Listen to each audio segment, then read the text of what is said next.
자신감이 철철 넘쳤는데 거정 말고 3대0 그 패배 한번 나고 엉망 못하는 저그전쟁이 문제제기 되고 있어요. 여기서 그 문제제기를 없애버려야 돼요. 파버려야 돼요. 근데 도지혁을 3대0으로 꺾고 우승을 차지했었던 박성준 선수 역시 스스로도 자신의 입으로 이야기를 했듯이 다전제 승부라고 하는 건 심리전입니다. 맞습니다. 도지혁이 저우정 기량이 떨어져갖고 박성준에게 3대0 쳐나왔다. 게 아니거든요. 그렇죠. 자, 캠정 그리고 자신의 오랜 분이 한두 달, 석 달, 넉 달 정도 해야지 그게 뭐 이기느냐고 도대체 고전이 언제까지 계속될 겁니까? 1년 반은 된 것 같아요, 김준영.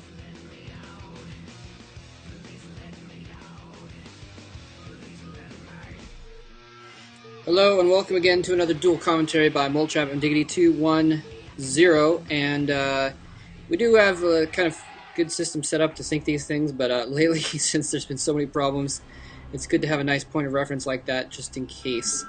So we're going to get started in here, and we're going to be seeing a match between GGPlay and BeSt. BeSt is going to be the Protoss player here, which, let's see, it looks like he's brown. It's hard to tell on here. And green is going to be GGPlay. Yellow. Okay, sorry.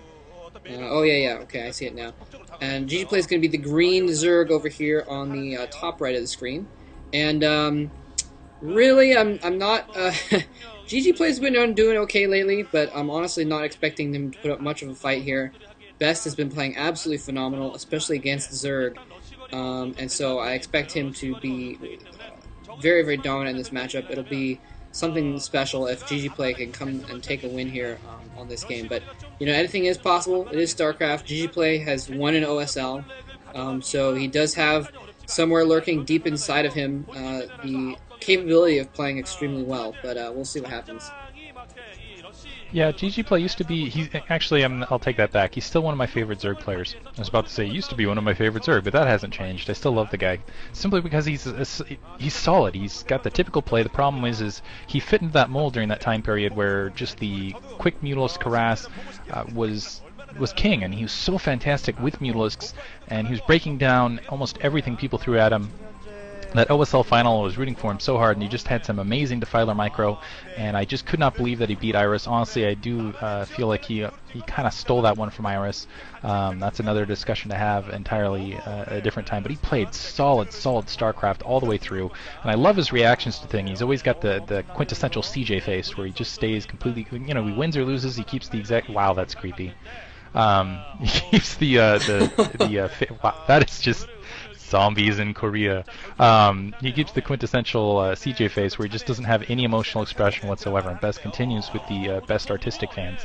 BeSt, though, he's just been playing so strong, so dominantly, and I think he's really hungry to win this OSL, especially after losing to July Zerg. It was funny that you said he's been playing especially well against Zerg players when it was July Zerg that absolutely hammered him.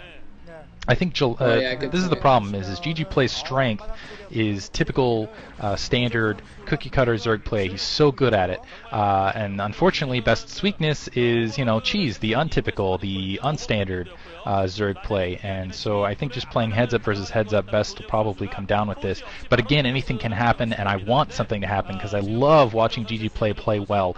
Specifically, I love watching his Mutalisks. I still feel like he has the best Mutalisk harass in the game. Yeah, you're right. July did pick him completely apart, BeSt that is. But sorry, GGPlay is no July Zerg. It's just no competition there.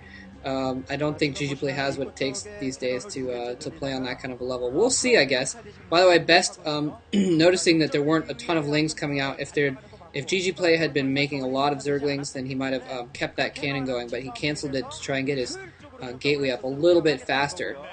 So that was going on there. And it looks like, yeah, so after going for the 9 pool there, get some early Zerglings, GGPlay switching over.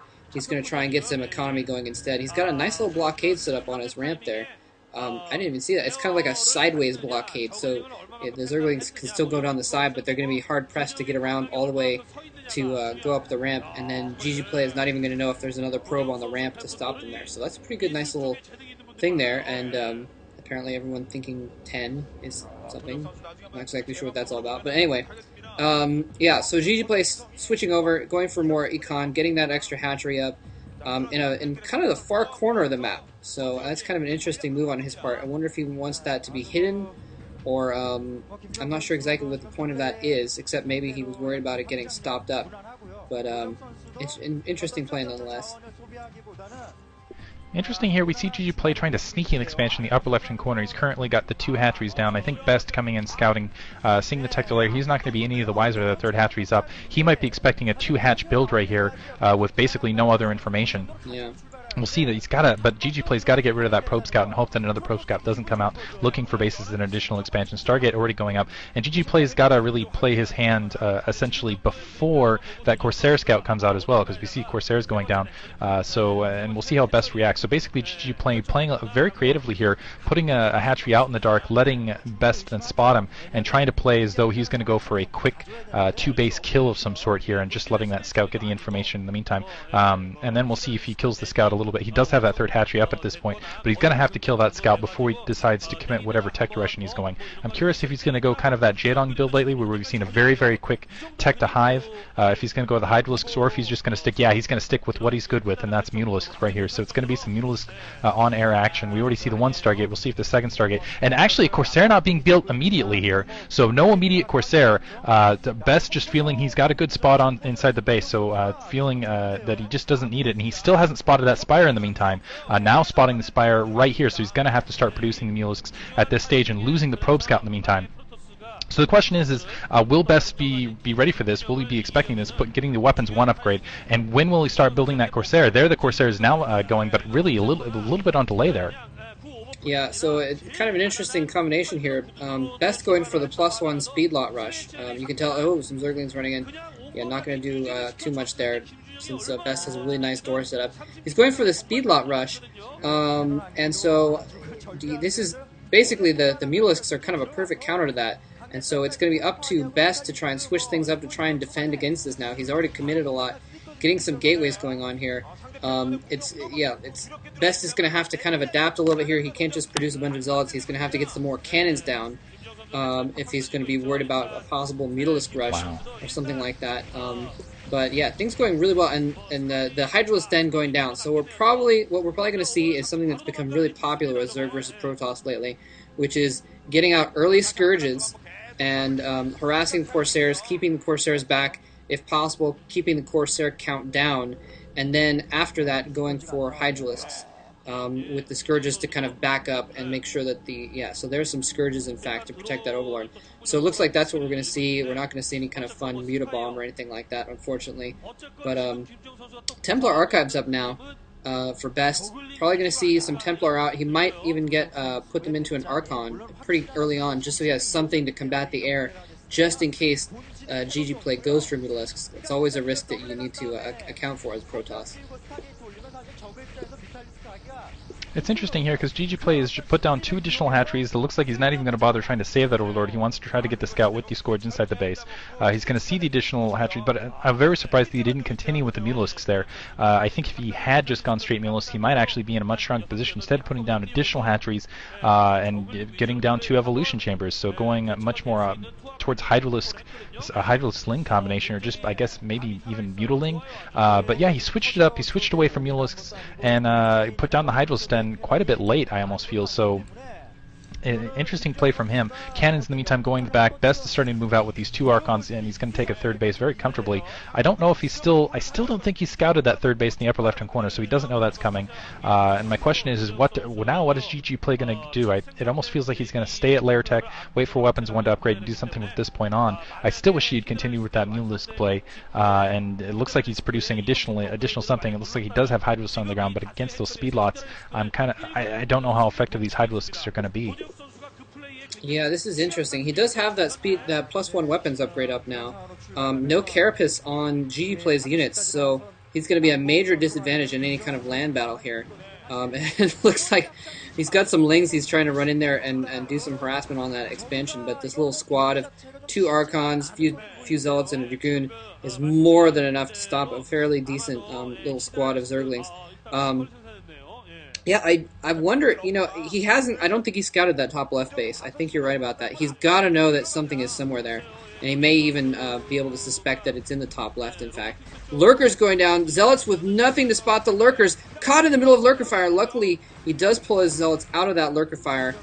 but he took a few hits there from those lurkers. Those zealots are, most of them, all of them survive, but they're pretty badly damaged. They're going to be a little bit tough to hang on to their lives in the next fight. So BeSt needs to be a little bit careful there, and he's actually going in with them, just trying to take out as many Zerglings as he can, I guess. I don't think he expects to actually win with this little attack, almost distractionary. I'm not exactly sure what BeSt is doing. I mean, he's going in for attack, but he can't really expect to have this accomplish a ton. I mean, he's got to know, like we do, that he doesn't have enough to break that door, and he doesn't have anything for the lurkers either. So just kind of random harassment, I guess, going on here. I guess it's good to keep your opponent back and keep the number of Zerglings down, but... Delay a tactic, yeah. I think it's mostly an attack to keep him off, basically to keep GGPlay off his bases so he can cap that third expansion, rather than having all those Lings and those Lurkers down on his third base and him having to do kind of a retreat attack. But yeah, as you can see, these Zealots are very weak, and now BeSt knows about that additional expansion and is starting to retreat. So it's 3 base on 3 base, I've got to give, and now we're seeing that tech to Hive.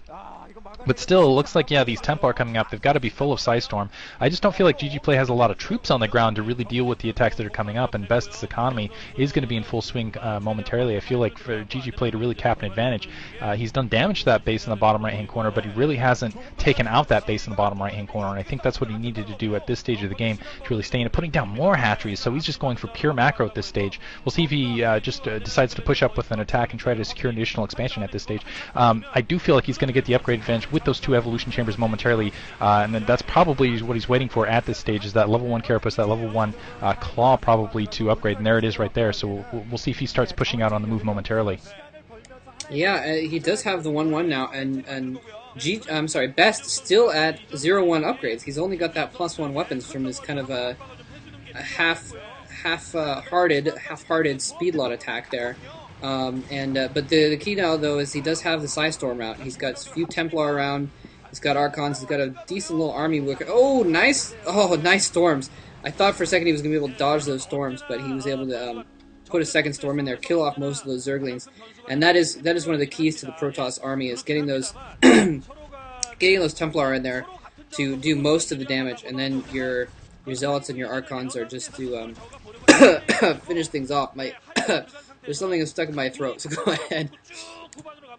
Go ahead. This is actually really brilliant from GGPlay. What he's doing is he's running in with those Zerglings, getting in proximity with those High Templar, forcing the Templar to expend their Psystorm before they die, and then there's nothing left to really deal with the Lurkers. Unfortunately, it looks like Dragoons have been produced in the meantime as well as an Observer, so GGPlay's Gambit isn't really going to pay off, but it did for that momentary, for just that moment, pin those forces, and in the meantime what he's forced BeSt to do is back off. Weapons 2 up for BeSt versus the level 1 Carapace, or level 2 Carapace just coming online, level 1 Claw for GGPlay. So GGPlay playing a Lurker-Ling combination here, with basically with that Hive up, he's going to have Cracklings momentarily, just pumping the Zerglings. So he's going to get it done with just Zerglings and Lurkers here, it looks like. Maybe a backside drop. I got to think that would be fairly effective on this map. If he just streamed some sort of drop all over those cannons at the bottom right-hand corner, I would expect the Filers to be out. GGPlay also fantastic with the play, but now, yeah, coming at the 12 o'clock location, he just doesn't have... This is kind of what I was worried about. I don't know if he has troops in position to really defend that. And for whatever reason, BeSt is... no, he's leaving a couple Zealots there in the meantime, but he's drawing his troops back. I feel like if he committed to that attack, guess he doesn't want to get flanked. Nice Psystorm killing all sorts of Zerglings right there. But in the meantime, GGPlay is just letting that base die at the 12 o'clock location. He can't commit forces to really defend it. No, Zerglings pop out! Oh, come on, defend it, GGPlay. Go Zerglings! Hatch! You can do it! Will they hatch in time? It's going to be really close there. I don't think it's going to be in time. Down. There goes... Oh, devastation. There's GGPlay. You can see he was not counting for that. But now I feel like BeSt has a pretty solid advantage, but GGPlay is really putting up a good fight. I'm going to say it's anyone game at this point, but things are definitely swinging more towards BeSt's favor. Yeah, things are really in BeSt's favor at this point. He now has the Observers out. He's got a lot of Dragoons as well to deal with these Lurkers. I think that there are 2 ways that GGPlay could turn this around. Defilers, because there are a lot of Dragoons, and so some Defilers with Lings could do a lot of damage, and then the Dragoons wouldn't be able to combat the Lurkers as well either. And also what you mentioned, a drop. Crackling drops are devastating. Absolutely devastating. They're almost impossible to deal with in a timely enough fashion that you don't lose all of your tech buildings. And so that's something that GGPlay could do, but at this point he's just trying to hold his front door, just streaming the Lings out. Look at this ridiculous amount of Lings just running out. So many Zerglings taking down Archons and Dragoons. BeSt just has a ridiculous arm, but you can see the power of the adrenal glands right there. Just absolutely devastating, but it's just not enough. Exactly, it's just not enough, and that's the problem. And GGPlay knows it. You can see it on his face. He knows that this is the end right here, and you can see, yeah, BeSt even has his reinforcements routed directly to GGPlay's door. It looks like so. This is going to be end soon. Yeah, the Zealots coming in to defend against those Zerglings, and that is, I think, the end of it. Those Zealots coming in to kind of be a front for those Dragoons. The Dragoons weren't doing well against the Zerglings, but now with those Zealots there, that's GG. It's only a matter of time here. Yeah, I felt like GGPlay, he had a lot of opportunities in this game, but he just didn't keep up with the macro. I never felt like he had when you're Zerg, you produce a lot of troops and you outnumber your Protoss opponent and you just stream the units down. I never felt like he had a huge troop count advantage. You can see in the bottom right hand corner, it was like 139 to 34 right there. I never felt like GGPlay was ahead in the unit count, whereas BeSt was pretty consistently ahead from top to bottom. So GGPlay, not playing terribly there, but not playing up to BeSt's capacity, and this does not bode well for him over the long run. Yeah, it doesn't look. I mean, he hasn't been performing too well in the last few seasons, and it doesn't look like this is going to be a season either. But we'll see. All right, thanks for listening.